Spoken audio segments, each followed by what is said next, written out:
One morning last September, in the early hours, police were called to a Canberra skate park after reports of a stabbing. They found two young men with serious injuries. One, an 18-year-old, died at the scene. At least a dozen teenagers were involved in the brawl, and it all started online. Increasingly what we're seeing is that groups of people, including teens, are meeting online, through social media or on chats. A conflict might arise. It escalates very quickly because it's all via text. And then when face-to-face contact happens, that humanizing factor or that disinhibition effect that has allowed that escalation to happen online doesn't necessarily dissipate. So they're meeting face-to-face at a high level of tension.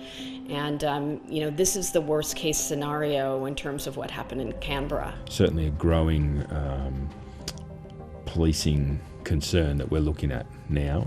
It's something that has certainly escalated over the last 5 years. Schoolyard bullying that continues at home through devices isn't a new problem. A quick search brings up thousands of videos of young people fighting, and once online, they're there forever. I'm concerned about how quickly it escalates and how quickly it gets out of control. But authorities are now facing an even tougher challenge. As technology changes, so does the way we interact, and there are serious concerns that generations of children are growing up without the ability to interact face-to-face. You're not picking up verbal cues, physical cues, and body language. And young people don't realise just how dangerous that is. Young people don't know a world without the internet, and they don't make a distinction between the online and offline worlds.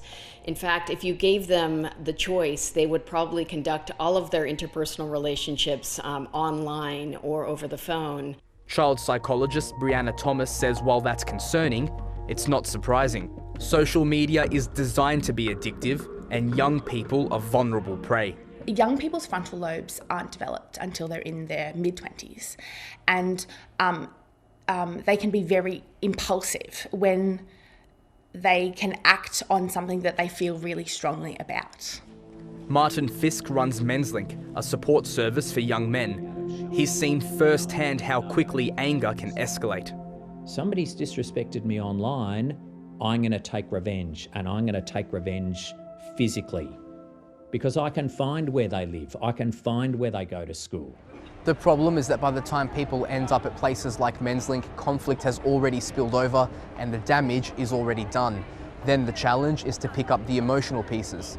To prevent this, the goal is now to help young people start seeing the world through their eyes rather than their screens.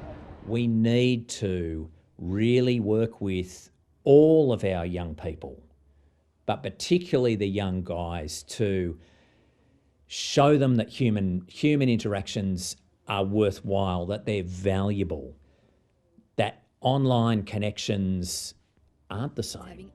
Education campaigns by bodies like the E-Safety Commissioner can help, but they're not always effective. And they don't have much faith in social media companies to help solve the problem. They say it's time for parents to really step up. Know what your children are doing online. Be persistent. Because I know, certainly my children are worried about their own privacy.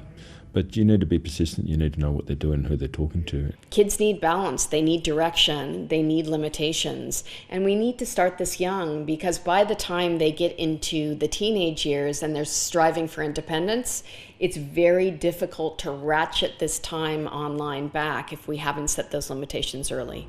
Experts say the solution can be as simple as switching off the phone to cool down when things get tense.